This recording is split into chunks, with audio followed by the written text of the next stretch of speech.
Assalamualaikum warahmatullahi wabarakatuh. Di sini saya akan mempresentasikan hasil dari observasi saya selama 14 hari kurang lebih di rumah salah satu siswa dengan judul Efektivitas Pelaksanaan Pembelajaran Daring dari Rumah Selama Pandemi COVID-19.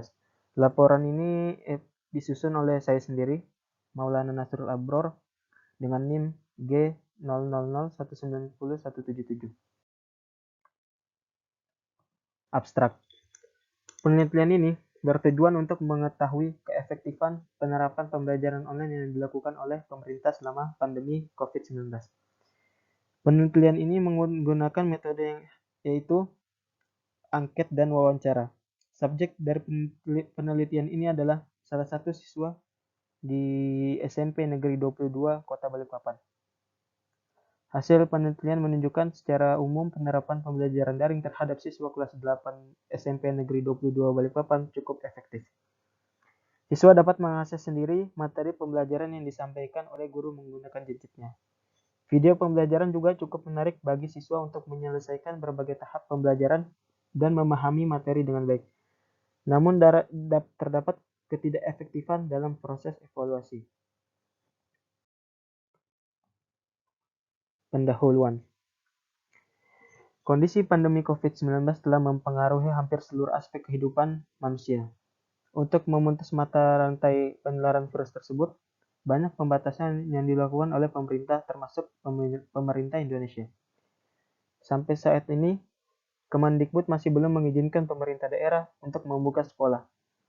Kegiatan belajar dari rumah atau daring tersebut diharapkan dapat akan mendukung proses pembelajaran jarak jauh dan mempermudah dalam penyebaran materi kepada peserta didik. Oleh karena itu, proses pembelajaran yang biasanya dilaksanakan di sekolah dengan tatap muka dan langsung dengan ibu guru, bapak guru, dan teman-teman tidak dapat dilakukan pada masa pandemi seperti ini. Pembelajaran daring merupakan pembelajaran yang menggunakan jaringan internet dengan aksesibilitas, konektivitas, fleksibilitas, dan kemampuan untuk memunculkan berbagai jenis interaksi pembelajaran. Tentu, hal ini dilakukan sesuai himbauan dari pemerintah sebagai upaya untuk memutus mata rantai penyebaran virus COVID-19 tersebut. Karena salah satu cara yang paling efektif untuk menghentikan penyebaran virus COVID ini adalah dengan meminimalisasi kerumunan. Konsep belajar dari rumah atau daring di SMP Negeri 22 Kota Balikpapan dilaksanakan secara sinkron dan asinkron. Pelaksanaan pembelajaran dengan sinkron dilaksanakan 1 kali dalam 1 minggu dengan melalui Google Meet atau Zoom Meeting, dan sisanya dilakukan secara asinkron dengan memanfaatkan layanan Google Classroom ataupun WhatsApp.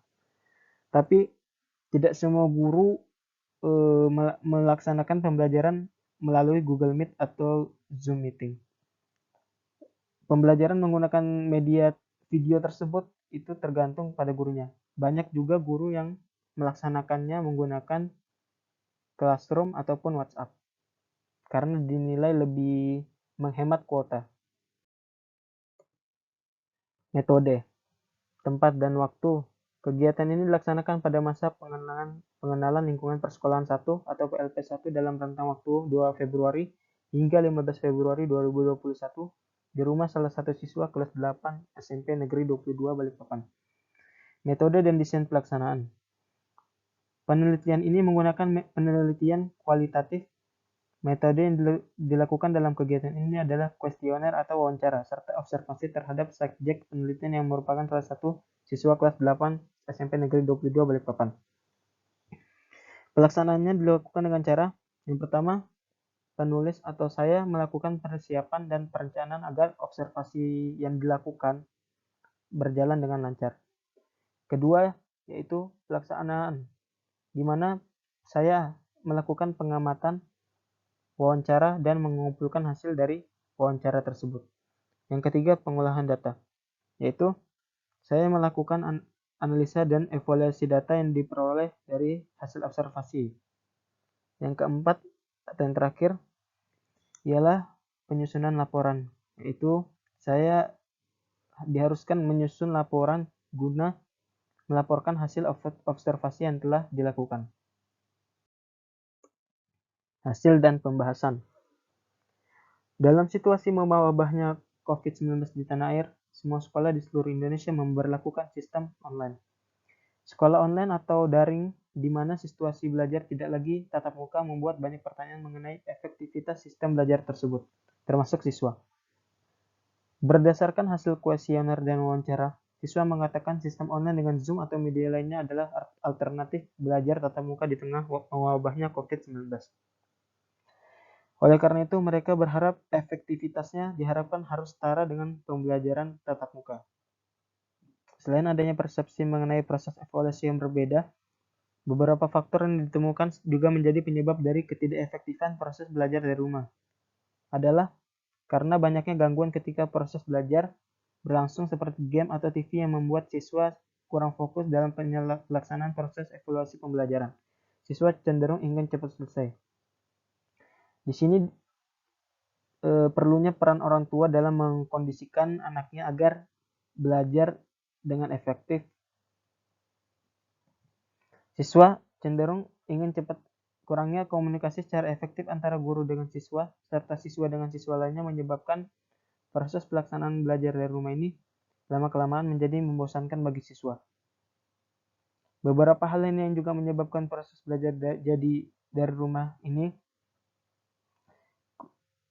menjadi kurang efektif adalah adanya kendala aplikasi yang rumit atau tidak biasa digunakan siswa. Baik guru maupun siswa kurang menguasai platform media pembelajaran daring yang digunakan. Jadi, tidak semua siswa itu tidak memahami aplikasi atau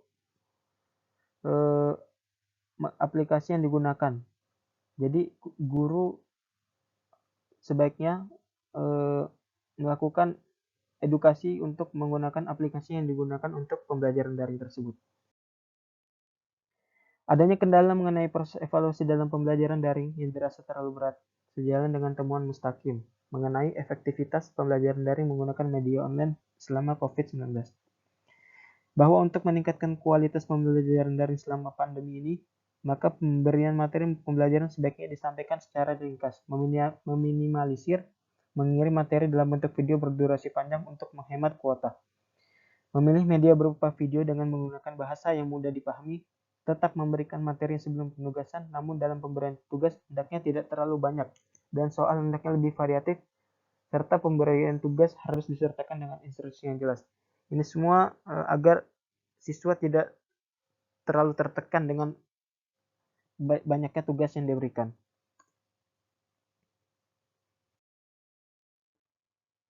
Agar pembelajaran online ini dapat berjalan efektif, pelaksanaannya harus terencana, mulai dari kesiapan siswa dan guru, serta bahan ajar. Dalam pembelajaran online, kreativitas guru sangat diperlukan dalam pembelajaran agar pembelajaran ini berjalan dengan efektif, sehingga siswa bisa memahami materi yang disampaikan. Selain itu, menurut para siswa, penggunaan elektronik seperti handphone dan laptop yang berlebihan dalam pembelajaran perlu diwaspadai yang sejatinya berdampak pada kesehatan psikis dan fisik pada siswa.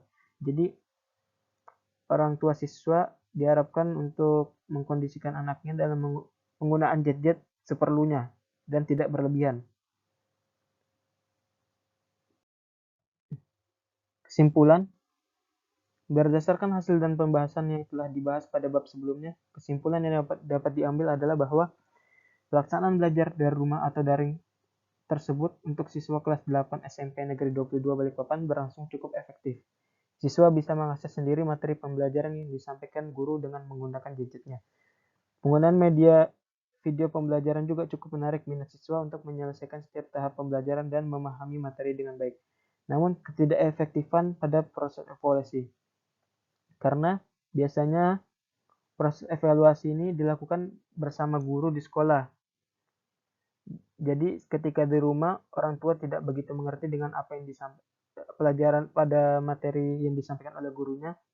Jadi siswa tidak dapat melakukan evaluasi bersama orang tua.